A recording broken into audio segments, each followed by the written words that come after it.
Good morning. It is 5:28 on Friday, June the 7th. I'm Will Puckett. Thank you for tuning in to Mountain News this morning. Well, Brandon will be at guest weather in Harlan at the Polk Salad Festival all day. So we have Kelly McShane, meteorologist Kelly McShane, in with us this morning. And Kelly, there's some ugly green stuff on the radar that we just can't seem to shake. I know, Will. It seems like it's been raining forever, but hey, I think we're going to see some breaks. However, we have plenty of rainfall in the forecast, including right now. Let's go ahead and take you to Pinpoint Doppler, show you what's going on outside right now. Plenty of higher pockets of rainfall, especially towards the middle of the viewing area, but some of us just getting in on a drizzle, a little bit of a break as well. Visibility out there, we are looking pretty foggy, so be very careful on the roadways, and those temperatures in the mid to upper 60s. So although it's feeling comfortable, it's also feeling pretty muggy. You're definitely going to want the rain jacket and all of the rain gear today, and I'll have that full forecast coming up in just a little bit, Will. All righty, Kelly, thank you. Well, a helicopter crew has rescued 4 climbers from near the summit of Mount Rainier after they had been stranded on the Cascade Mountain Peak in Washington for several days. CBS News' Mark Liverman has the details. Repeated failed rescue attempts in harrowing winds near the summit of Mount Rainier. 4 climbers planning for a 3-day climb spent days fighting for their lives. It just starts hitting us and it just starts falling on our tent. Surviving falling ice the size of bowling balls, little food, fuel, and water, sharing sleeping bags. Just really high winds, kind of breaking the tent, ripping the tent. We're trying to hold on to the tent, trying to hold on to everything. Yev, his feet now swollen from frostbite, one of those climbers. There were moments when there were breakdowns. There were moments when there were panic attacks all throughout with each and every one. And we kind of just had to be there for each other to pull each other out. We spoke with him hours after arriving at Harborview Medical Center in Seattle. I'm doing wonderful. I'm alive. Yev said the group was about 12,500 feet up the mountain on Sunday. We were climbing more higher and higher and kind of got off route at that point. And everybody was really exhausted. They set up an unplanned camp. Then the storm hit that night. On Monday, the 4 men were hypothermic, he said, called 911 for help that wouldn't arrive until Thursday. When you're in survival mode, you have your teammates, but you're completely alone. Sleeping at one point in an ice cave, the men pushed on, climbing higher, one of them fighting mountain sickness. Yev said the men were pushed to their limit. Everybody just saying, we're not going to be able to do this. The helicopter arrives and it just lands right behind us. They had non-life-threatening injuries, but by very narrow margins. It could have been so much worse. Yev, who said he's been climbing for 15 years, said he won't stop. Don't mess with any mountain, but Rainier, it's in its own category. Truly incredible story. Well, meanwhile, a wreck involving a military vehicle claimed the life of 1 West Point military cadet and injured 21 other people. The crash happened early Thursday morning near an academy training site. The accident highlights a shocking trend. More U.S. troops are dying in training accidents than in combat operations.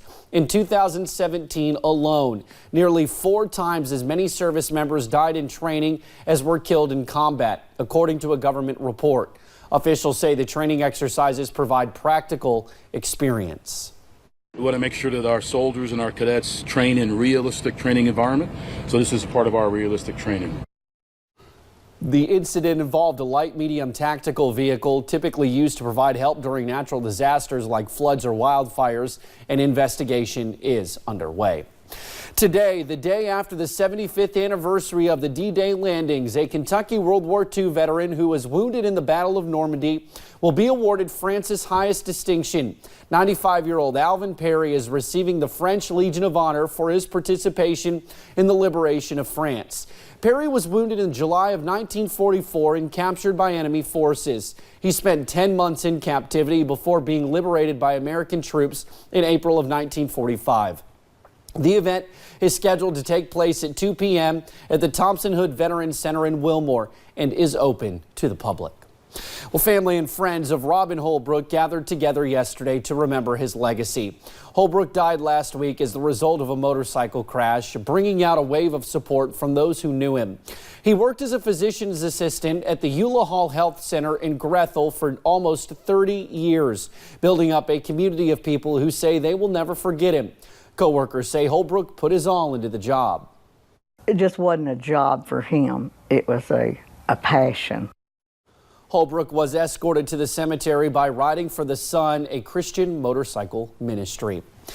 It is a hot topic across the Commonwealth, broadband access, especially in rural Kentucky. Thursday, business leaders and workers came together to talk about the strides that are being made in eastern Kentucky. I was at the event and have more on broadband progress in the mountains.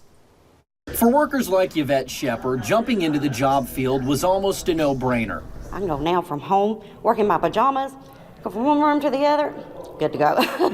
I love it. Shepard worked her fair share of state jobs for a living, but heard about Kelly Connect and the money to be made there and made the decision to switch. It's so much more money working from home, and you don't have to worry about being on the road. The focus is highlighting how far Kentucky Wired and broadband is coming in eastern Kentucky and using it to fill those seats with the mountain's finest. The sky's the limit in terms of the hundreds and thousands of jobs that can be done remotely from within eastern Kentucky if broadband is at a state where people are able to do that work. For Shepard, that was an original worry. But where she is at in Knott County, it is virtually no problem. We just had to have like a 10 download, 5 upload, which has not been bad at all. While it has not been a problem, Shepard says more variety would be better. We need a little bit more help. And that's where Thursday's gathering comes in, talking about the work going on in eastern Kentucky and why expansion of broadband is vital to keeping talent close to home. There are jobs available all day, every day, 7 days a week, 365 days a year in the remote marketplace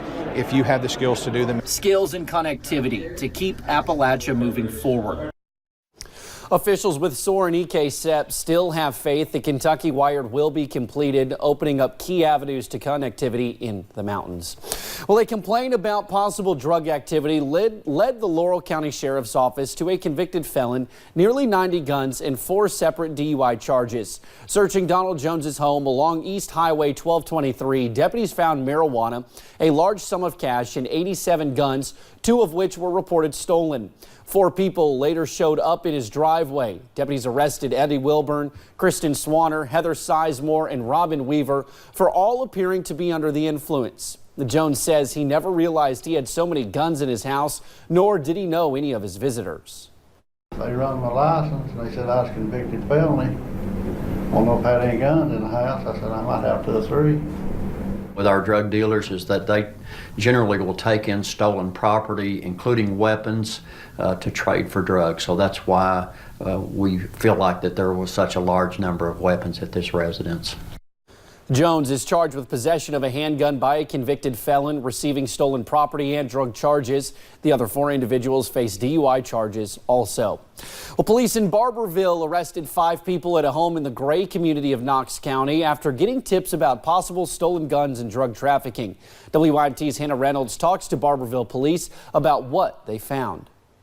Police take to the front line every day, especially on mornings like Wednesday, following up on leads. Honestly, you never know what to really expect whenever you're going into a home or going to talk to people about stolen firearms. Officer Carl Middleton says it's important to keep on your toes, especially when coming up to a home like the one they encountered on Emmanuel Hollow Road. When we first pulled up to the residence, there was Michael Buchanan standing on the front porch. And police say that is when Buchanan ran inside the house and Betsy Cecil and Jimmy Davis ran outside. However, officers say Michael Buchanan let the officers look for 2 stolen guns, which they found. And as the search mounted, so did the trove of evidence found inside the home. We also found marijuana, Suboxone, and an assortment of different pills. They arrested Buchanan, Cody Abner, Davis, Cecil, and April Collins. William Roach, who lives nearby, says he is thankful for any dent this case put in the drug crisis they have flooding their streets. Any drugs or any drug dealers that we can get off the street so that our younger generation is not exposed to those drugs is a good thing. All 5 were charged with engaging in organized crime, among several other charges. In Knox County, Hannah Reynolds, WYMT Mountain News. Now, we asked all 5 people charged for an interview and they did not want to comment. They are all being held at the Knox County Detention Center. A former Kentucky band director is facing several sex charges. Jordan Peveler worked for the Hopkinsville High School. He was arrested on Wednesday. Investigators say he gave marijuana to a 16-year-old in 2017. They also say he asked the teenager to perform a sex act. He is charged with third-degree rape, third-degree sodomy, and unlawful transaction with a minor. Administrators with Christian County Public Schools say he is no longer working for the district. An inmate walked off from work release in the Leatherwood community of Perry County Thursday afternoon. Kentucky River Regional Jail officials said John David Feltner was cutting grass at Arch Holcomb Cemetery. He was last seen wearing jeans, a white tank top, and a gray short-billed ball cap. Feltner is described as weighing 230 pounds, 5 foot 11 inches tall, has brown hair and a thick red beard. Officials said Feltner was last seen getting into an old green Suburban and that he is not considered dangerous. If you see Feltner, call local law enforcement. Troopers with Kentucky State Police are looking for an inmate that escaped from a corrections transport van in Lee County yesterday. 39-year-old Jamie Veres escaped the van around 1 o'clock Thursday afternoon on Kentucky Highway 11 South. Veres is 6'1" and weighs around 190 pounds. He has blue eyes and blonde hair. Anyone with more information is asked to call Kentucky State Police Post 7 at 859-623-2404. Former Broward County, Florida Sheriff's Resource Officer Scott Peterson was back in court Thursday. Peterson was the school resource officer at Marjorie Stoneman Douglas High School on the day of the Parkland shooting. Prosecutors say he did not enter the school and did not do his duty when he heard gunshots, but instead remained outside. He was fired from the sheriff's office and is charged with 7 counts of child neglect, 3 counts of culpable negligence, and 1 count of perjury. The judge reduced Peterson's bond from $100,000 to $39,500.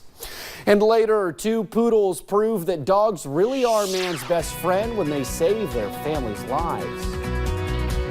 A flash flood watch is in effect for most of eastern Kentucky. I'll break down the weekend rain chances on my forecast coming up next.